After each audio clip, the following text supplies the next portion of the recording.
Hello, അപ്പോൾ നമുക്ക് straight വീഡിയോയിലേക്ക് പോവാം. ഇതുപോലൊരു പാക്കിങ്ങിലാണ് പോസ്റ്റ് വഴി നമ്മൾ താമസിക്കുന്ന അഡ്രസ്സിലോട്ട് സർട്ടിഫിക്കറ്റ് എത്തുന്നത്. പാക്കിംഗ് എന്ന് പറയുമ്പോൾ ജസ്റ്റ് പേപ്പറാണ്. ഇത് ജസ്റ്റ് ഒന്ന് കീറി, ഇതിപ്പോൾ ഓൾറെഡി ഞാൻ സർട്ടിഫിക്കറ്റ് വെളിയിലെടുത്താണ്, അതുകൊണ്ടാണ് ഇങ്ങനെ ഇരിക്കുന്നത്. സർട്ടിഫിക്കറ്റ് ഫോൾഡ് ചെയ്യരുതെന്ന് ഫ്രണ്ടിൽ തന്നെ എഴുതിയിട്ടുണ്ട്. എങ്കിൽ തന്നെയും ഡെലിവറി ചെയ്യുമ്പോൾ കുറച്ച് മടക്കൊക്കെ വരാം. മടക്ക് വരാതെ തന്നെ നോക്കണം മാക്സിമം എന്നാണ് ഇതിൻ്റെ അകത്ത് എഴുതിയിരിക്കുന്നത്.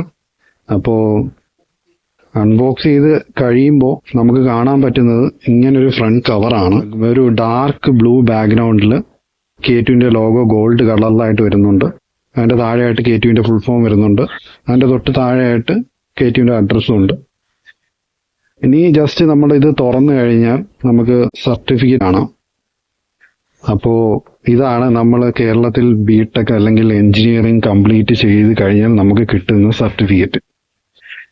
അപ്പോൾ നമുക്കിത് ഡീറ്റെയിൽ ആയിട്ട് നോക്കാം.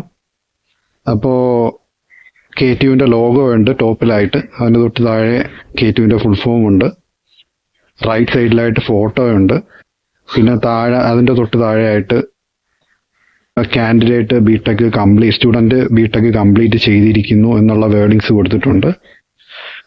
പിന്നെ അതിന് തൊട്ട് താഴെയായിട്ട് ഏത് ഇയറിലാണ് അവസാനത്തെ എക്സാം എഴുതി പാസ്സായത്, അതേപോലെ യൂണിവേഴ്സിറ്റി അക്കാഡമിക് വെരിഫിക്കേഷൻ ചെയ്ത date, university register number, cumulative grade point average ഉണ്ട്.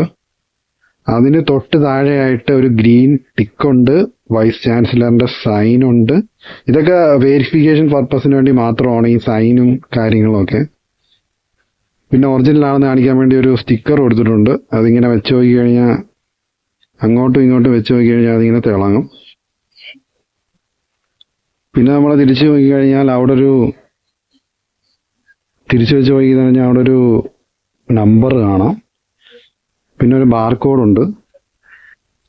പിന്നെ 3 സെക്ഷനിൽ നിന്ന് അപ്രൂവൽ കിട്ടിയിട്ടുണ്ടെന്ന രീതിയിൽ എക്സാം സെക്ഷനിൽ നിന്ന് ഒരാൾ സൈൻ ചെയ്തിട്ടുണ്ട്. അല്ലെങ്കിൽ എക്സാം സെക്ഷൻ അതായത് ഒറിജിനാലിറ്റി കാണിക്കാൻ പറ്റുന്ന വേണ്ടിയിട്ടുള്ള കാര്യങ്ങൾ അതാണ് കാണിച്ചിരിക്കുന്നത്. ഒരു എക്സാം സെക്ഷനിൽ നിന്നുള്ള ഒരു വെരിഫിക്കേഷൻ പ്രിപ്പയർ ചെയ്ത ആളുടെ ഒരു സൈനുണ്ട്. പിന്നെ അവസാനം എല്ലാം ചെക്ക് ചെയ്ത ഒരാളുടെ സൈനുണ്ട്. ഇത്രയാണ്. എംടെക് ഡിഗ്രി സർട്ടിഫിക്കറ്റും ഏതാണ്ട് ഇതുപോലെ തന്നെയാണ്. ഇവിടെ ബാച്ചിലർ ഓഫ് ടെക്നോളജിക്ക് പകരം മാസ്റ്റർ ഓഫ് ടെക്നോളജി ആവും. അത്രേ വ്യത്യാസമേ ഉള്ളൂ. അപ്പോൾ ഇതിത്രയാണ് ബിടെക് ഡിഗ്രി സർട്ടിഫിക്കറ്റിനെ കുറിച്ച് പറയാനുള്ളത്.